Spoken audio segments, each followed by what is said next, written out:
como a Bíblia, ela tem relevância e importância em nossa vida. Filipenses 3, e eu quero ler a partir do verso 17. Filipenses 3, a partir do verso 17. Durante esse mês de setembro estaremos trabalhando o tema A Cidadania Celestial.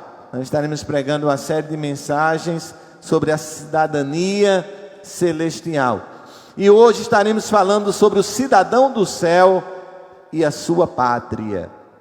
Filipenses 3, a partir do verso 17.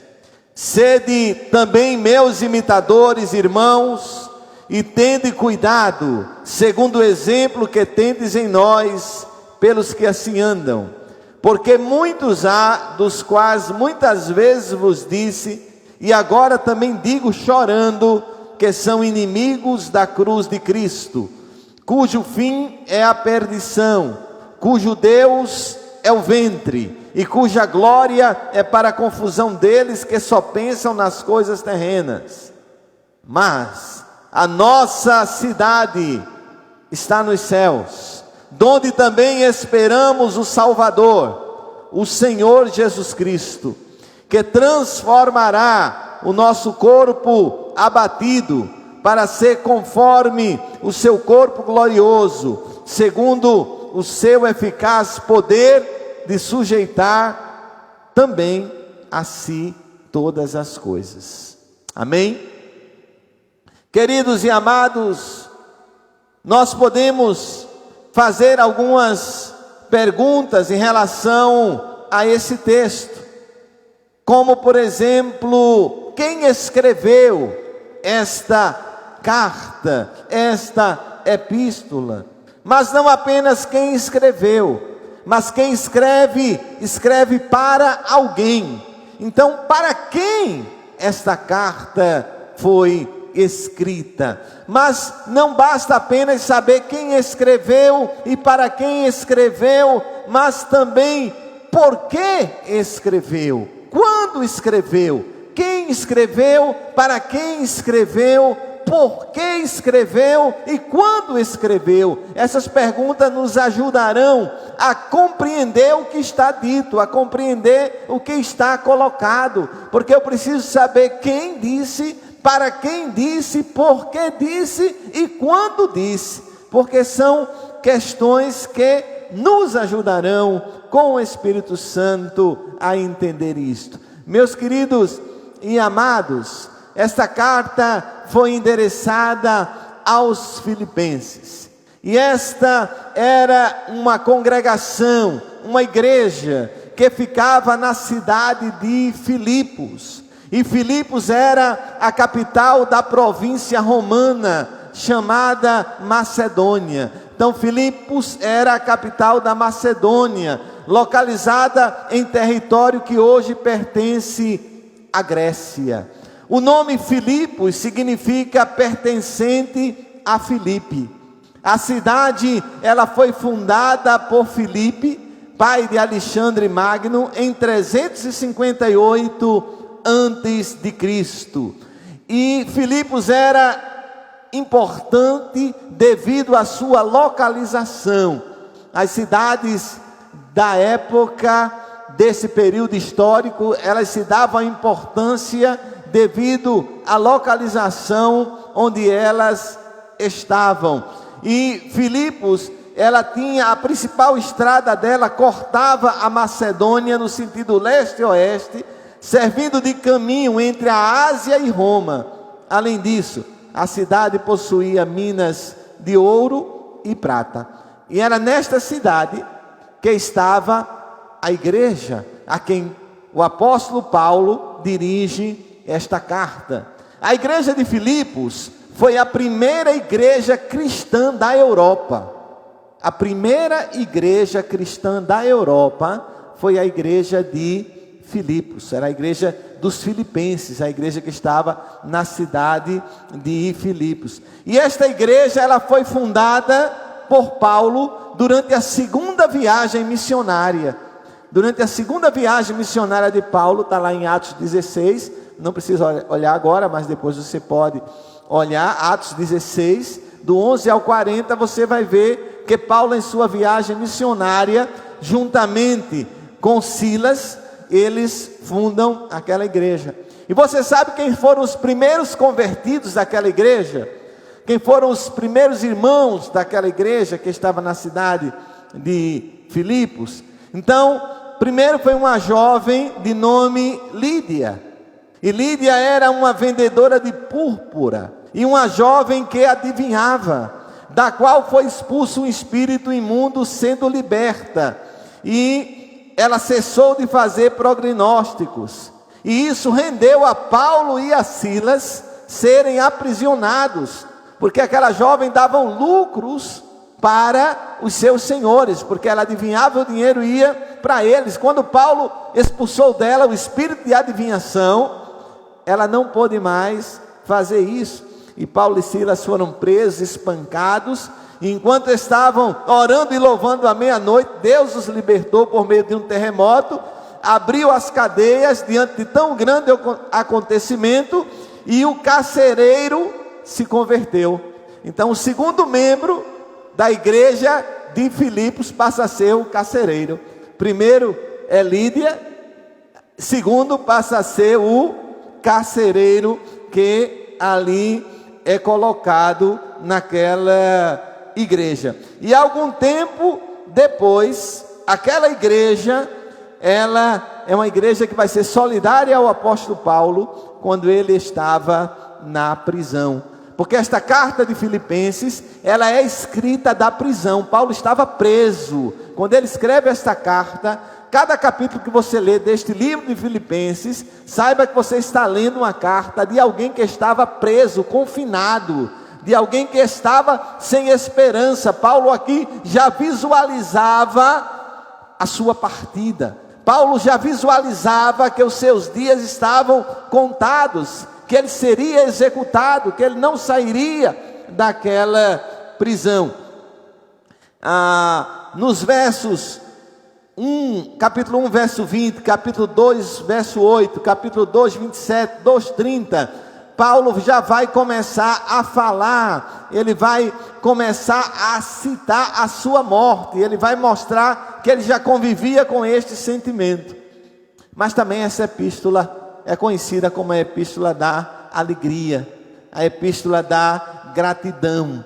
Paulo vai trazer também esta alegria que estava presente nele. E meus queridos e amados irmãos, no verso 18, nós já vimos quem escreveu, o apóstolo Paulo, quando ele escreveu, de onde ele escreveu, por que ele escreveu. Esta era uma carta de gratidão, ele recebera a ajuda, a oferta, a sua condição era difícil, e ele escreve agora uma carta agradecendo aqueles irmãos. Ele diz no verso de número 3 do capítulo 1, dou graças ao meu Deus todas as vezes que me lembro de vós. Como é gostoso isso. Toda vez que você lembrar de alguém, você puder dizer, ó Deus, graças a Deus pela vida da irmã Valéria Paula. Ó Deus, aquela irmã é uma bênção na minha vida. Toda vez que você lembrar da vida de um irmão, você puder agradecer. E Paulo estava dizendo, olha, eu dou graças a Deus pela igreja que eu fundei em Filipos. Como é bom quando você pode lembrar e dizer, ó Deus, eu dou graças a Ti pela primeira igreja batista em Cajueiro. Ó irmãos, como nosso objetivo é que essa igreja seja bênção, como nosso objetivo é que essa igreja seja abençoadora, seja um lugar de transformação, seja um tanque de Betesda, onde as vidas sejam mergulhadas e sejam transformadas, restauradas, porque o evangelho de Jesus Cristo é um evangelho de transformação, é um evangelho de restauração, é um evangelho que muda a vida do homem, e não muda a vida do homem trazendo para ele prosperidade financeira, mas muda a vida do homem trazendo para ele prosperidade diante de Deus. E a prosperidade diante de Deus pode até trazer prosperidade financeira, não há nenhum problema com isso, mas o foco do evangelho de Jesus não é trazer riquezas terrenas para o homem, porque aquele que segue a Jesus não é cidadão desta terra, mas é cidadão dos céus, é cidadão do reino de Deus. Você é cidadão do céu. Mas Paulo, antes de falar do cidadão do céu, ele vai falar sobre uma classe de pessoas que existia em sua época. Ele vai falar no verso 18: porque muitos há dos quais muitas vezes vos disse, e agora também vos digo chorando, que são inimigos da cruz de Cristo. Quem eram os inimigos da cruz de Cristo que Paulo estava falando? Precisamos entender bem esse texto aqui. Quem era o inimigo da cruz? Meus irmãos, a cruz tinha uma mensagem. E o apóstolo Paulo, ele faz algumas referências à cruz. Primeira referência que ele faz, ele diz: certamente a palavra da cruz é loucura para os que se perdem, mas para nós que somos salvos, é o poder de Deus, é a soberania de Deus. O apóstolo Paulo, ele diz que certamente a mensagem da cruz é uma loucura. Mas aqui ele fala dos inimigos desta mensagem. Quem seriam os inimigos da cruz de Cristo? Quem é o inimigo da cruz de Cristo? E meus queridos, os inimigos da cruz de Cristo que Paulo está se referindo, eram aqueles que tentavam pregar uma mensagem que anulava a mensagem da cruz. E qual é a mensagem da cruz? A mensagem da cruz é que Jesus veio salvar os pecadores. A mensagem da cruz é que tudo que o pecador precisa fazer é arrepender-se dos seus pecados. As demais coisas Jesus já fez. E havia nesta época aquelas pessoas que queriam pregar algo contrário a esta mensagem, dizendo: olha, a cruz é importante, mas você também precisa fazer a circuncisão. Mas você também precisa cumprir os 10 mandamentos. Começaram a trazer mensagens de que a salvação não dependia apenas de Jesus, mas dependia também do homem. E meu amigo, meu irmão, qualquer mensagem que vier para dizer que a salvação do homem não depende única e exclusivamente da cruz de Cristo, Paulo diz: seja anátema, porque a mensagem de salvação é a cruz, não depende do homem, não há nada que o homem possa fazer para salvar-se. A única coisa que o homem precisa fazer é arrepender-se. Agora, sem arrependimento, o homem não pode ser alcançado pela cruz. Porque a cruz só pode alcançar o coração arrependido, é olhando para a cruz, é olhando para a mensagem que ele tem, que o homem é confrontado. Existe uma mensagem, e essa mensagem é endereçada a quem? A todo o pecador. Mas essa mensagem só será entendida quando o homem se humilhar, quando o homem estiver diante da cruz de Cristo, dizendo: Senhor, eu não sou nada, o Senhor é tudo, eu sou pecador, eu estou perdido, mas a tua cruz pode me alcançar, me redimir e escrever uma nova história na minha vida. Então, toda doutrina que for de encontro à expiação da cruz, a doutrina da expiação, onde a cruz é quem expia os meus pecados, onde a minha dependência, a salvação da minha vida, ela depende única e exclusivamente da cruz, não é do que eu faço ou não faço, ou do que eu deixei de fazer, mas é a mensagem da cruz. E esta mensagem diz que se alguém está em Cristo, é o que, igreja? Aleluia, glória a Deus, como é bom, né? Ouvimos o Pedro aqui falando hoje de manhã do que Deus tem feito na sua vida, do que Deus pode fazer. E Paulo diz: meus queridos irmãos, cuidado, porque há muitos que são inimigos da cruz de Cristo. Então, meus queridos, inimigo da cruz não é aquele irmão que caiu. Muitas pessoas querem dizer que inimigos da cruz de Cristo é aquele irmão que caiu, que pecou, que errou. Não. Inimigo da cruz de Cristo é aquele que nega a eficácia da mensagem da cruz. É aquele que diz: olha, a cruz, ela tem uma mensagem, mas você precisa complementar esta mensagem.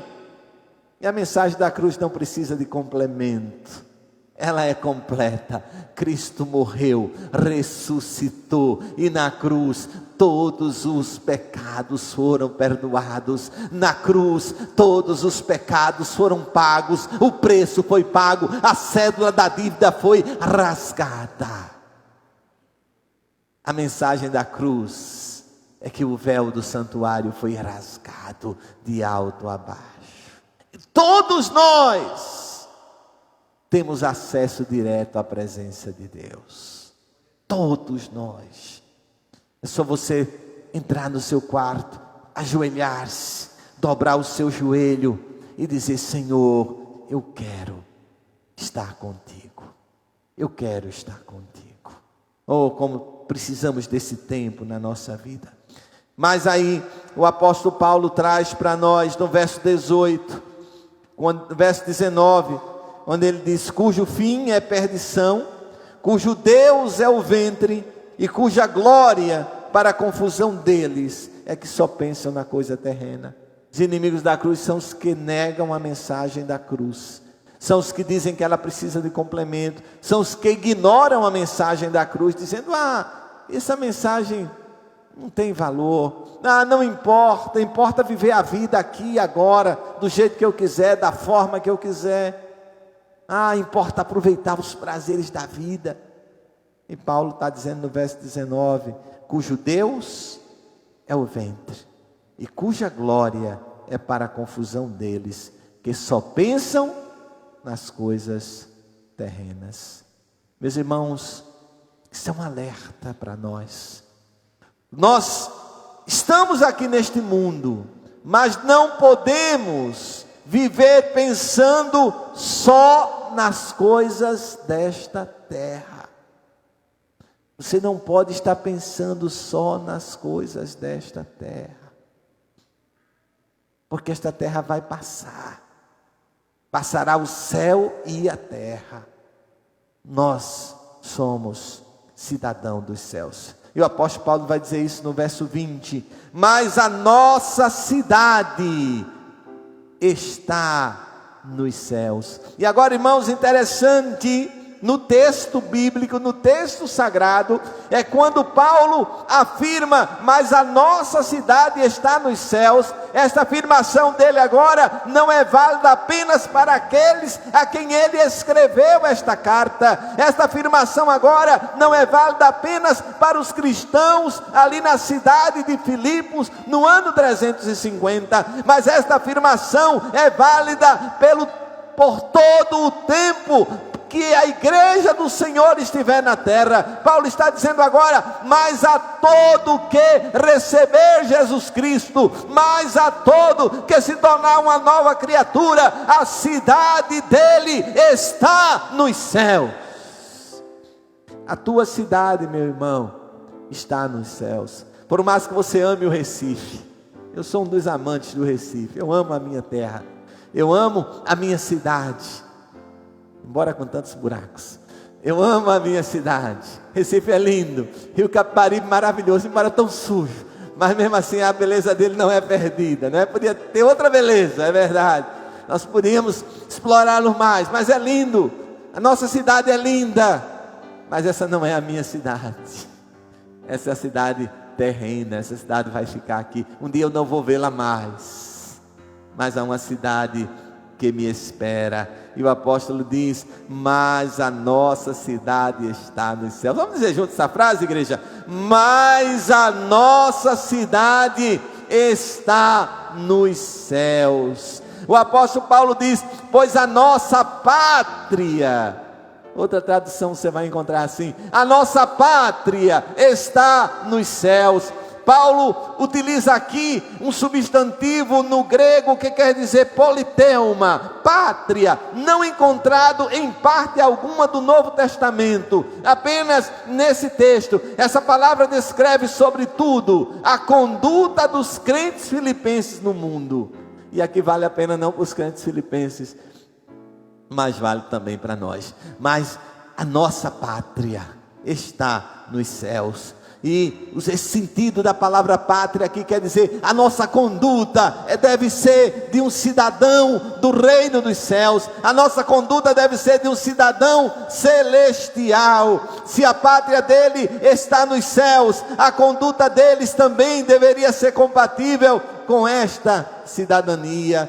Assim como Filipos era uma colônia de Roma em território estrangeiro, também a igreja é uma colônia do céu na terra. Somos peregrinos neste mundo, não somos daqui, nascemos de cima, do alto, de Deus. O céu é a nossa origem e também o nosso destino. O nosso nome está arrolado no céu. Os discípulos voltaram felizes, porque viram que os demônios se submetiam ao nome de Jesus. Estavam alegres, radiantes, e Jesus diz: olha, vocês estão alegres e radiantes, porque o Espírito vos submetem, mas eu vos digo que estáis alegres, porque os vossos nomes estão arrolados no reino de Deus, no reino dos céus. É uma cidade santa nos esperando. O nosso nome está escrito no livro da vida, e é isso que determina a nossa entrada no país celestial. Cidadão dos céus, quando é que você recebe este passaporte de cidadão dos céus? Quando você recebe Jesus como Salvador. E eu estou olhando para esse casal lindo que no domingo passado fez a sua decisão em nome de Jesus, né? Que alegria, cidadão dos céus. Agora, passaporte está carimbado. Querido, quando você vai entrar em um país, você precisa levar o seu passaporte. E quando você vai no aeroporto, você vai para um lugar chamado migração. E você vai ali e você apresenta o passaporte do seu país para pedir para entrar no país do outro. E o outro vai olhar para o seu passaporte, vai olhar para você, vai olhar de cima a baixo, e vai depender de um carimbo dele para você entrar ou dizer volta, né? Quando você aceita Jesus, você recebe um passaporte dizendo que você é cidadão do reino de Deus, que você é cidadão do reino do céu. E com este passaporte, quando agora você chega na presença de Deus, agora você não é mais um estrangeiro, você não é alguém que vai pedir para entrar. O seu passaporte está dizendo de que país você é, de onde você é, e o seu passaporte está dizendo que você é cidadão do reino do céu. O sangue de Jesus Cristo carimbou o teu passaporte, está lá o carimbo, você é cidadão do reino dos céus. Aleluia, Deus seja louvado, porque esta é a mensagem da cruz de Cristo. Existia um homem, queridos, chamado Philip Nolan, e esse é um conto clássico, e ele é conhecido como o homem sem país. Nolan, ele amaldiçoou o nome de seu país, e nunca mais, ele foi condenado a nunca mais voltar a viver naquele país. Ele foi condenado a viver a bordo de um navio e nunca mais ver a sua terra natal. E ele passou 56 anos em uma viagem interminável, de navio em navio, de mar em mar, e por fim ele foi sepultado no oceano, considerado como Nolan, um homem sem pátria. Um homem sem pátria. O céu é um lugar, o céu é um estado, o céu é o lugar da morada de Deus e da sua igreja resgatada, e um estado de bem-aventurança eterna, onde jamais entrará a lágrima, o luto ou a morte. Queridos, nós temos a cidadania dos céus. A cidadania nos dá direito de entrada, a cidadania nos dá direito de permanência, e a cidadania nos dá direito de cuidados. O céu cuida de nós, somos cidadãos dos céus. Ah, meus queridos e amados, o verso 20 fala da segunda vinda de Jesus Cristo. Olha, essa semana, não sei se você teve esta sensação, mas eu tive, eu e minha esposa ao mesmo tempo, e depois eu verifiquei que muitas pessoas tiveram. A irmã Adriana orou hoje aqui, falou disso, eu acredito que ela também tenha tido. Querido, eu estava assistindo uma reportagem das pessoas que estão deixando a sua pátria por condições péssimas, por condições que não têm. E naquele momento, quando a gente começou a ver tudo que o mundo está mergulhado, o sentimento tomou conta de nós. Jesus está voltando. Jesus está voltando. Conversava com o pastor Alexandre no gabinete. Nós vivemos um país que está em guerra. Pastor, o Brasil está em guerra? Está. Você não tem segurança de estar na rua? Você pode a qualquer momento ser vítima de uma bala, de um assalto. É só assistir. E eu nem recomendo você assistir, porque misericórdia. Vivemos em guerra. Alguém quer tomar o que é seu? Você faz um esforço tremendo, compra um celular em 10 prestações. Alguns já compram em 18.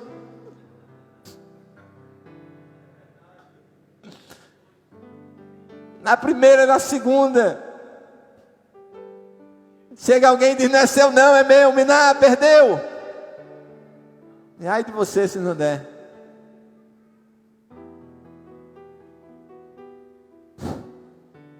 Seu filho não pode mais sair de bicicleta na rua. Saudade da minha infância. Eu saía de bicicleta 2 horas da tarde de casa, voltava de 5, andava pelo bairro todo. Não aparecia ninguém para dizer que a bicicleta era dele. As pessoas estão saindo da sua pátria porque a pátria não acolhe mais. As pessoas morrem na fila de um hospital. As pessoas morrem esperando uma UTI. Filho mata pai, pai mata filho, irmão mata irmão, marido mata esposa. Assim, irmãos, está acontecendo. Ah, é o governo que não dá segurança. Não, irmãos. Jesus disse, quando eu voltar, encontrarei fé na terra. A fé está esfriando, a fé está esmorecendo. Tantas pessoas que não creem, cresce o ateísmo. A Europa vive o pós-cristianismo. A Europa vive o maior esfriamento da história.